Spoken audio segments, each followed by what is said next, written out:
well in first or second hour because we had internet issues. So I tried, but it didn't go so hot. So here we go. All right. So when we are talking about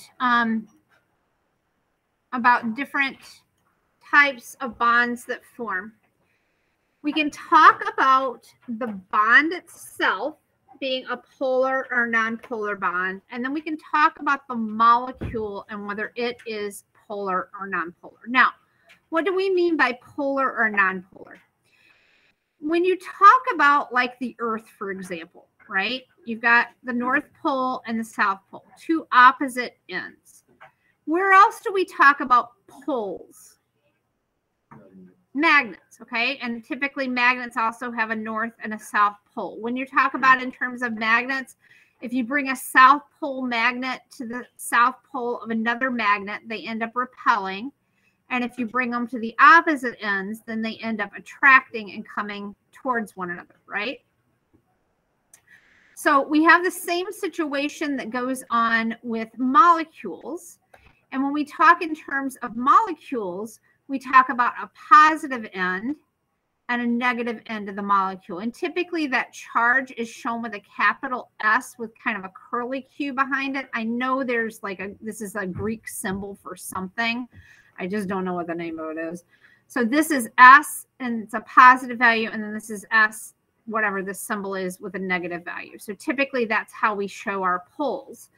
And a negative pole is going to get attracted to a positive and a positive to a negative. Make sense? All right. So when we talk in terms of bonds and whether we have a polar or nonpolar bond, we have to look at something called electronegativity. And we talked about electronegativity back in chapter 6. We discussed that in terms of like fluorine having the highest electronegativity. And then as we move away from fluorine, that electronegativity changes and is reduced. When we look at this in terms of bond character, we look at the differences in electronegativity. So for example, are you going to write for me here? No, it's going to be a stinker. Okay, there we go. If we're looking to see if a particular bond is a covalent bond or an ionic bond, typically we will look at those electronegativity differences. Usually, a covalent bond is between a nonmetal and a nonmetal, and a metal and a nonmetal is your ionic bond.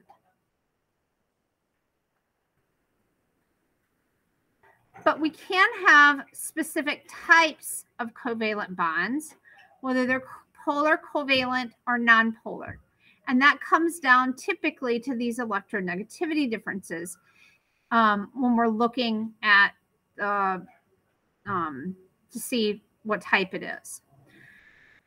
So you don't have to memorize that chart. If you need electronegativity values, I will provide those for you. When you get into AP, I only ask that you memorize 2. And it's not hard. So it's a 4 and a 2.2. That's all you got to memorize in there. So, and I don't even know if it's necessary. It just makes life easier. So if we're looking at something like fluorine bonded to another fluorine here, that's going to come in as an electronegativity difference of 0 because 4 minus 4 is 0. Okay? So that's definitely going to be a nonpolar covalent bond. If you're looking at, for example, water, which is hydrogen and oxygen, your oxygen is a 3,5. Your hydrogen is a 2,2. So that's a difference of 1.3. Okay. So that's definitely going to come in. That bond is definitely going to come in as a polar covalent bond. Okay. That comes in right here. And that molecule is actually polar covalent as well. So anything that is between 0.4 and 1.7 is considered a polar covalent bond. So This is kind of a sliding scale, though. When you look at properties, you can have things that are completely covalent and completely ionic. And then you can have things kind of in between, like water. So water might fall somewhere like in between here. Okay. So it's going to have some properties that are kind of covalent and some that are ionic. Now that's talking about the bond itself. And again, like I said, this is kind of a sliding scale. Do I need to shut that door? Yeah.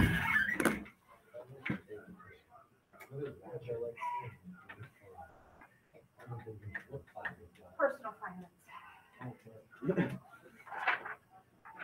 Money.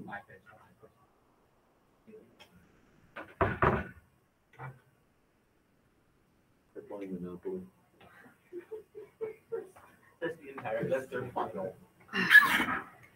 All right, so this is like I said, it's kind of a sliding scale, so you can have kind of properties of both depending on where you fall on that scale. Here's another example of like a polar covalent bond where you have like the chlorine and the hydrogen. This is definitely going to be polar covalent. Okay. Now, like I said, you can mark this like these. Another way you can mark this is to draw an arrow and then finish the arrow out here where your positive end is. You draw kind of a hash or mark through that, and then that shows you that that end is the positive end going towards the negative end over here. All right, so polar covalent molecules then are either polar or nonpolar. Nonpolar molecules will not be attracted by an electric field, but polar molecules can. They can align with an electric field. So let me show you an example here of this. I know, it's exciting.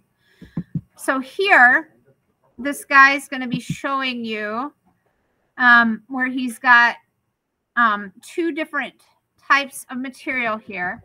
In one of these, he's got water, and he's going to get the stream of water flowing here. Can you see that? And he's brought a comb towards it. Can you see how the water's bending towards that comb that has the charge on it? Okay, so that is a polar substance there because it's going to be attracted to that electric field. This other one here is a nonpolar substance. So when he does the same thing, you'll see that, oops, I think I went too far, sorry. When he does that, you'll see that nothing happens to that stream. If I'll get in tight enough to let you see it.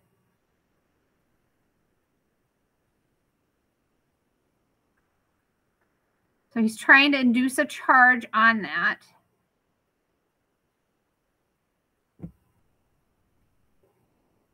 He's talking and talking and talking. There we go. So there's the water again.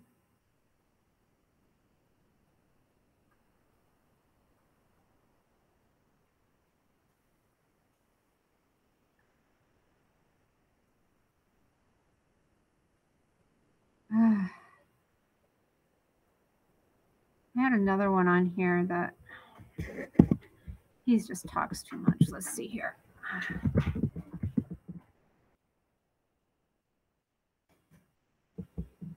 Come on, internet, don't fail me now.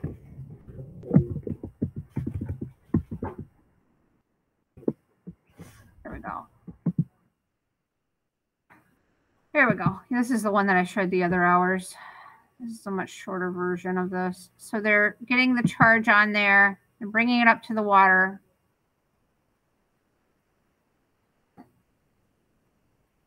You see the water moving back and forth here? Here, this is a better view. See it?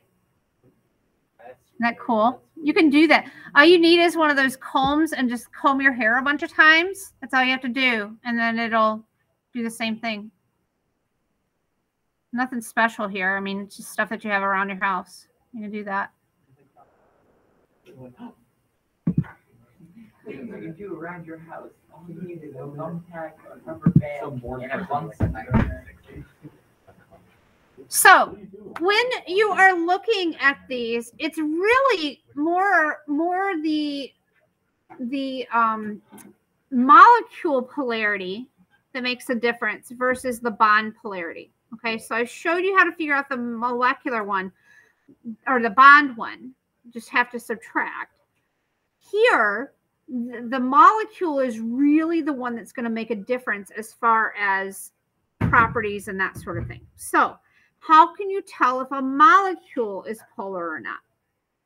Well, what you have to do is you have to look at the VSEPR shape of it, okay? If you ever have lone pairs of electrons on that shape, it's automatically polar. No questions asked. Don't have to think about it. If you see a lone pair of electrons, like we had the ammonia up there for an example at the beginning of class, if you see that lone pair of electrons on that central atom, drop the mic, walk away, write down polar. That's all you got to do. Okay? Don't even have to think about it. Water, for example. Okay? Water, polar or non-polar? Polar. Don't have to think about it. You've got lone pairs of electrons on that central atom. All you have to do is write down polar. You're done. Okay? Easy enough? Now, when we get into stuff that doesn't have lone pairs of electrons, something, for example, like this guy. Again, at the top of the hour, we talked about him. Okay? No lone pairs of electrons. Then you've got to start looking at some symmetry stuff. Okay? Are the amount of electrons here and here and here, are they all the same? Are they equally distributed around this guy? Non-polar. Okay? Now, if I change this up and look at this,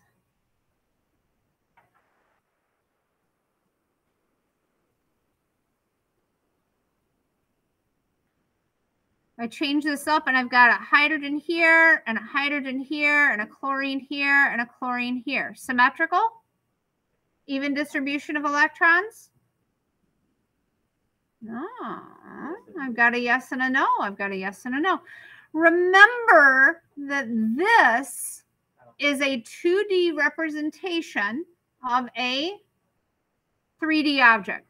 So if I were to draw this like this, where this is a chlorine, and I've got a hydrogen here, and I've got a hydrogen here, and then I've got another chlorine coming off of here.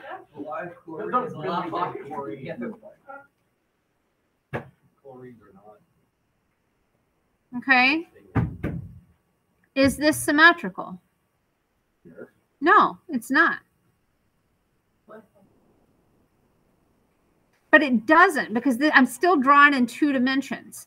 So think of this as like this guy coming here. I've got a hydrogen coming out toward you. I've got another hydrogen over here, and then I've got another chlorine coming down here. Is that symmetrical? No. Okay. I've got a much greater amount of charge over here than I do over here. Okay. So this is going to end up being a polar molecule. If we look at, like, we talked about the hydrogen and the chlorine here. So this is HCl here. This is a linear structure. Okay, so linear really is, you know, but look at all the electrons. You've got 17 electrons here, and you've got 1 electron here. Is that symmetrical? No, you're going to have a much greater distribution of electrons over here than you do here. So this is going to be your positive end of that molecule, and this would be your negative end. Okay? Now, why in the world does this matter? Well, this is going to be the basis of Chapter 12 for us when we get into things called intermolecular forces. It's truly these things, these intermolecular forces, that determine if something's a solid, liquid, or gas at room temperature. And so you've got to understand this idea of polarity in order to be able to get anything in that chapter. This is completely foundational. Now, when you start looking at these polar and nonpolar molecules, when we look at these, this is what determines our solubility. So what does solubility mean? Yeah, whether something dissolves in something else. So why doesn't oil and water dissolve in one another? Why don't they mix together? Why? Yeah. Exactly. That's what your elementary teachers want you to believe, right? Middle school teachers, elementary school teachers, they have told you for years that they don't mix because of density. Is salt more dense than water? If you pour in a ton of salt into water, what happens to the extra? Sinks to the bottom, right? It's because it's more dense. Does salt mix with water? So it doesn't have to do with density, does it? You got an ocean full of proof out there, right? Right? Salt water, ocean of proof. The oceans are Okay. There are no weather balloons. So now I will give you that density is what determines if the oil's on top of the water. Okay. I will go so far as that, but it is this polarity that is why they don't mix. Because water is polar. What happens when you have a water molecule is you've got a negative end of that water molecule and you've got a positive end of the water molecule. And it gets close to another water molecule and the negative end is attracted to the positive end of another molecule. And this keeps repeating and repeating and repeating throughout that sample. Have you guys ever played Red Rover? You remember playing that? So Red Rover is where you hold hands together. You kind of form a line and you have two teams. And you'll say like, Red Rover, send Sam right over. And you've got to run and try to break through our line. And if we hold our line tight and you can't get through, then I think you're out. Or no, you become part of our line. That's what it is. But if you break through the line, then like you take people back to your side or something like that. It's been a long time since I've played it. That's how you get injured. But Yeah, exactly. yeah, but you guys are all wrapped in bubble wrap, so it's okay. All right. So the reason why I bring this up is because water molecules are kind of like playing Red Rover. Okay. They're attracted to the next one, attracted to the next one. They're not going to open up and allow that oil in there because it doesn't have a positive or negative end. Yeah. Can we play? No. All right. So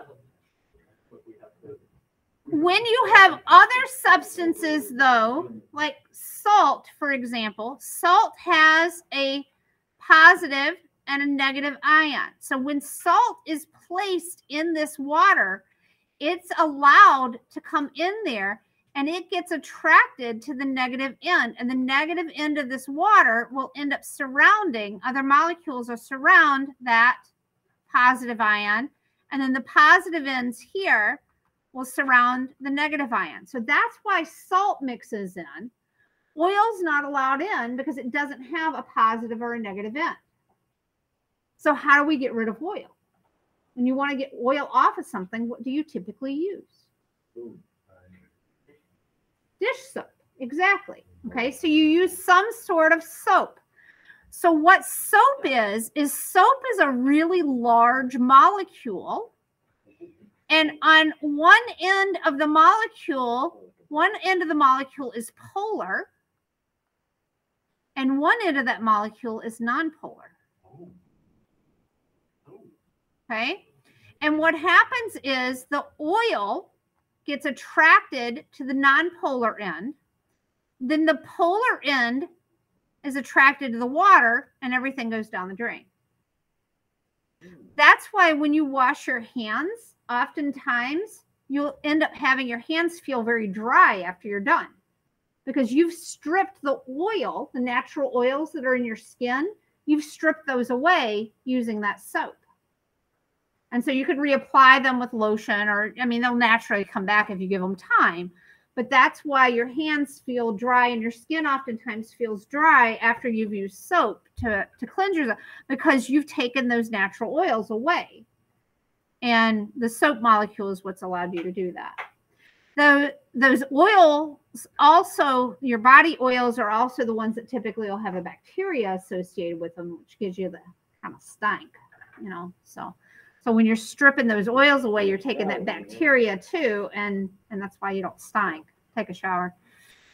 Okay. So what are properties of these covalent molecules? Typically, they're going to have these attraction forces called van der Waals forces. We're going to get into those later on in the semester, so don't worry about those too much. They can vary. And again, we're going to talk about those as we move through. Typically, your nonpolar ones will have weaker dispersion forces, and that's why they typically have much lower boiling and melting points. And we'll get into that in chapter 12. The force between them, like the two charged polar molecules, is called the dipole-dipole force. And then we can also have something called a hydrogen bond. Again, these are all things that we're going to cover when we get into chapter 12. Okay. I'll go back. Yep. Is that better?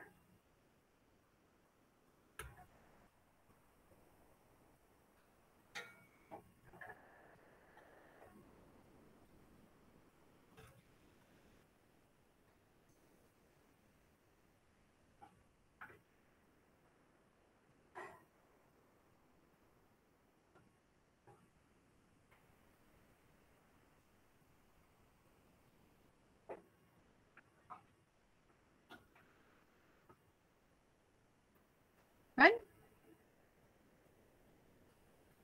All right. Some properties of covalent compounds.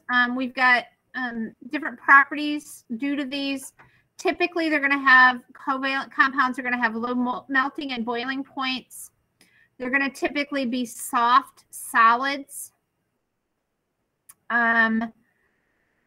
We can end up having some that have a crystal lattice and like an ionic, similar to ionic compounds, kind of like your table sugar, just like that.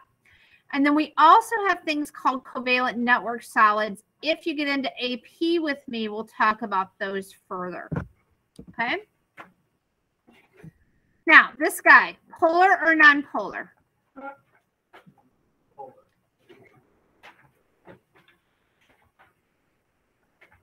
Polar or nonpolar?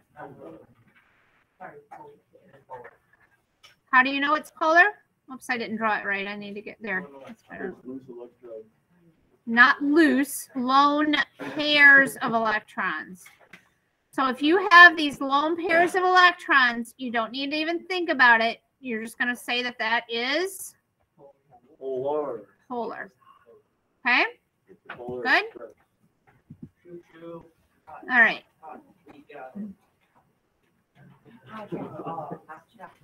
Yes. Good song. Very good song. Did I skip anything? Everybody's good? Okay. All right. So what I'm going to do is I'm going to hand out to you a couple things. I've got, you've got your homework to work on in your packet. So you've got that. Tomorrow is going to be a work day for the next thing in your packet. And then on Wednesday, you have a lab. So you've got that coming up as well.